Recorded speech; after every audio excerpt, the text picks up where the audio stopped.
Hello.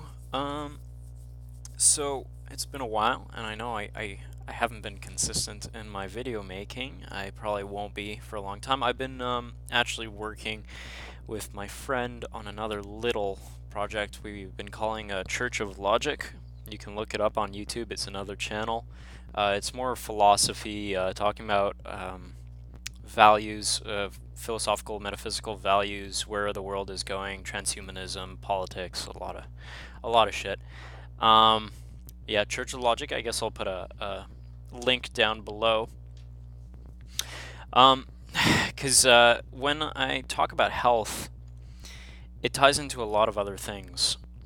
So at this point, it gets difficult to just say, for example, hey, go on a ketogenic diet or something like that. I'm not saying that. Different strokes for different folks. It have to work on people individually, but let's just say that. Then at this point, it's almost gotten political because, like, you hear about in articles or like the UN or the cardiology department, the lead cardiologist in the states, they say, well, you shouldn't eat fat because it'll clog your arteries, something like that. Then you're like, you tell someone about a ketogenic diet, and then they're like, well, this is what I've heard. What are you talking about? And then you try to explain the diverging thought patterns, the money, the tracking the money, the politics, the culture, the propaganda, the influences, who bought who's owned by who, um, and then it ends up being your weight loss is not only your diet, because your diet, the diet that you've ended up with, is a symptom of the information you've been given and the cultural environment that you're in, the media, the just the whole atmosphere that you live in. Right? It's a very broad topic. So like, let's just talk about healthcare in the U.S. Right? Well, a lot of the health problems are not just oh, you're not taking the right pill, or you're eating too much of this, you're not eating enough of this. That is true on a microcosmic scale, but that will only go so far, because you start eating differently, then everyone around you is like, why are you eating like that? That's not healthy, because they've been told by, say, the food pyramid or something like that, um, that that's not how the body works. That's not how health works. And then you go down the chain and you realize that all of these problems are interconnected, right? It's not just a health problem. It's not just a economic problem. It's not just a cultural problem. It's all of these things are interlinked. And what's at the root of it, right? Well, we get very close to deep philosophical issues, metaphysics, and it's funny nowadays because there's been a lot of push towards throwing out philosophy and metaphysics. And sorry if I'm jumping from thought to thought here. I'll try to make it more concise at the end, but you know what? I'm not worried about actually structuring these talks anymore, because I think it's good to just come at it naturally. Anyways, yes, like for example, Neil deGrasse Tyson recently said, I don't know if it was that recent, it might have been like 2 years ago now, but anyways, he said we don't need philosophy because we have science. But that's I hate to say it, but that's pure ignorance, because the scientific method is based off of logic, causality, chronology. Um, it has logical steps. And guess what logic is? It's a metaphysical concept. It's a philosophical concept. There's a lot of philosophical presuppositions when you say um, that there is a obvious causality or cause and effect to life. Maybe that's not true. Maybe it works in a completely different sense. Maybe it works almost in a quantum sense, or holistic sense, or there's also the simple fact that there's often so many variables that are not taken into account that can change from moment to moment and completely change the outcome of an experiment. So anyways, these are philosophical questions, and if we're not approaching science, which comes close to the heart of all these problems, with philosophy, if we're not approaching science with philosophy, then we become incapable of actually looking at it based off of how it functions. We can't take it apart and look at it bit by bit, because then what happens is we say, oh, well, science is the truth. By the way, I'm not bashing science. Ultimately, it's an incredible tool. It's absolutely necessary if we want to live better lives. But to just say the blanket statement, science is the way, is truth. Well then, okay, what scientists do you listen to? Right? Do you listen to the ones who are funded by so-and-so, or do you listen to small independent guys, which have problems too? I'm not saying one is necessarily better than the other. It depends on the situation. But if you lose the ability to actually look over the scientific method, for example, philosophically, with using logic and reasoning, and other faculties, meaning like research into the actual social situation where the research was done, then it becomes completely impossible to make any kind of a decision. You end up with a lot of postmodernism, because you're like, well, science tells me that rice is good for my health and rice is bad for my health, so it's all relative, it's all bullshit, nothing is true. No, that's not necessarily the case. I mean, first of all, maybe rice is good in some situations and not good in others. Maybe some rice is good and some rice is bad. You can also simply say that maybe some of the studies are terrible. Like, there's different types of science as well. There's a lot of... I often come back to the nutrition topic because that's something I know a lot about, but in nutrition, most of the research comes down to epidemiology, which is just these polls, these questionnaires that are sent to large populations, and they're asked about, like, on average, how much do you eat of this and that and that, but studies that have been done about epidemiology show that people are terrible at accurately filling out their own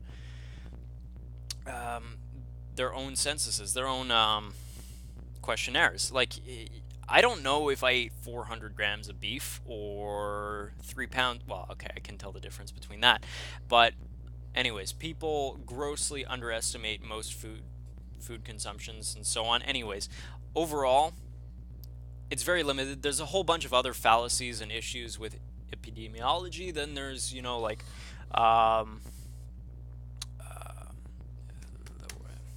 control trials, stuff like that. There's some issues with those. You have to look at the whole gamut. There's so much fucking information out there. And if, I forget who said this, but I heard it somewhere, is when someone says they know something, ask them, do you really know that, or do you Google know it? Because if you just do a quick research on Google and you read 2-3 articles that pop up, that's not really knowing anything. I'm sorry. The only reason why I have the confidence to talk like this is because, first of all, I've been researching this stuff. Like, I don't go out much. I probably go out to parties once every few weeks. I don't drink, I don't smoke. I spend most of my free time reading, researching, and experimenting with anything I have the resources to experiment with, to verify things for myself, and also debating like fucking crazy. And I'm not saying that I'm right about most of these things. I have no idea, but the whole point is you have to get out there and talk and talk and talk and get other people's feedback and criticism and do that kind of exchange to actually start getting anywhere. And like, when I was 13, I was arrogant as hell. I understand that energy of like well, this seems right to me. Like when I was vegan, I was like, I'm never going to eat anything with a face or that ever had a face ever again. And I was really militant about it, and I'm kind of glad I had that attitude because I didn't listen to other people for a while, and I tried things out for myself. But I might have gone a little too hard into that direction, and a lot of us can do that. But ultimately, I think it took me at least 8 years before I even saw real results with my health in terms of researching and trying things. And I'm glad I went through all of that, but unfortunately, when I go out and I meet people, I realize how little research and real, I need a word for all this, but like trial and error, you know, they've experienced to come to the conclusions that they're at. Most of the time, it's about what they heard on the news or what they heard in their university course. I understand at that point because you want to trust education, you want to trust the system to even the slightest degree. But anyways, so all to say, I could keep going on in this direction, but um, the real holistic root problems, even in health, are cultural and philosophical and almost spiritual in some regards. So that's something I've been wanting to tackle more, and that's what I've focused on more with the Church of Logic channel with my friend James, who's on a recent episode um, on this channel, James Sirois. But I'll just say, guys, it's a much bigger problem than how do we finance healthcare, or what veggies should I eat or not eat. If we really want to fix our problems, then we have to see what is causing this lack of information. Not just misinformation, but just the fact that it's so hard for us to question the information that we're given on a silver platter.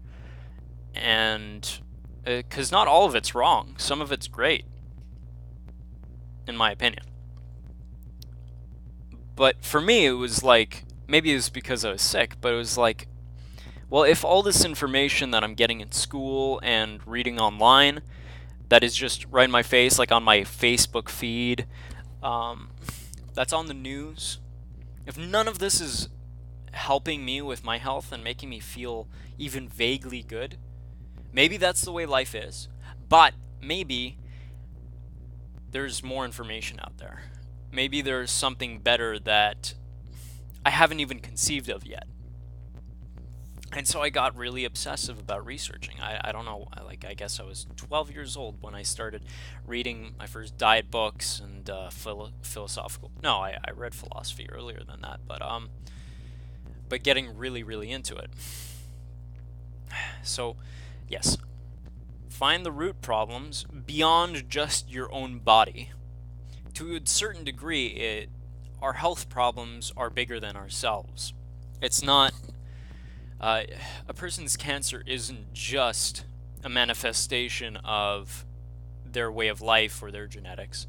That is a large part of it, but it goes deeper than that. It goes. You can trail everything back to the relationships that we have and what values and what philosophies shape those relationships, and the relationship not just with each other, but we have with the environment, the universe, the unknown, because everything that you approach in life has to come with certain presuppositions, right? If you come at life with the pure idea that it's all a will to power, it's all survival of the fittest, it's all nature fighting itself, and pure battle for dominance, then then you're not going to act the same way as if you consider the idea that maybe there are other options. You're not going to treat people the same way. You're not going to treat yourself the same way. And those things, those little things add up. And those influences, those philosophical influences, think about, this is a topic that I was thinking of getting into in another video, but I guess this ties into it. But think about the simple fact, like everyone knows, we've all seen that graph that shows that all the large corporations are owned by 6 major umbrella corporations who are owned by a number of families, and not much more than that, and a few other people. It's a pretty small group. We all know that over 50% of the humans' wealth, the wealth on the planet, is owned by less than 60 people. Yet we don't really address this fact, and the fact that these corporations also own media channels, and Facebook, and Google, and most of the sources of information that we have. And I don't want to get all conspiratorial, but very simply, don't you think that the basic underlying presuppositions, philosophical concepts, belief systems of these people who own these media systems is going to trickle down and affect things? I mean, it's pretty fucking logical, really. And this is a point. I'm going to make a whole other video just about this, but this is another thing that we all know. We all know that power structures attract sociopaths. There's an enormous amount of research showing that like about 2 to 5% of the human population is probably sociopathic or even sadistic, where you literally have a neural connection which makes you feel pleasure when you get a power trip or see someone else in pain. And that these people are very intelligent, very dominating, very aggressive, and attracted to power structures. So what's the big shock in saying that most of our information is coming through media channels that are owned by sociopaths who've established themselves over very, very long periods of time, because we've had very similar power structures for hundreds of years now, especially here in the West, and also, you know, with international banks worldwide. I'm not saying that there's a group of people who meet around a round table and are like planning everything and it's a new world order kind of shit, but you still have to consider where our major influences are coming from, what kind of people. There's a media consultant, I'll try to find a TED Talk. I'm not usually into TED Talks, but I like this. But there's this major media consultant, something Rushkoff. Gerald Rushkoff? Anyways, I'll find it. And he was talking about doing a consultation meeting for a bunch of tech billionaires. And their main concern was, where do we plant the bunkers when the shit hits the fan and my money is no longer worth anything, whether it's nuclear fallout or economic crash or the the agriculture, all the food system can't support humans anymore. And how do I get out of it alive? How do I get my skin out of the game? These people are not concerned with finding perhaps a way to make things better. They're concerned with their own lives and getting ahead and surviving. And these are the people who are influencing everything. I want to cut it soon here. I don't like making the videos much more than 15 minutes long. But, yeah, I'll leave it here. All to say, once again, if you don't agree with everything I'm talking about, just comment below and please be nice. I have feelings too, but I mean, if you have some real criticisms, come at me. Don't be scared to. I'm willing to learn. And yeah, love you guys. Keep learning. Keep making your life better, and keep having faith that the world can be a good place or can get better. Peace out.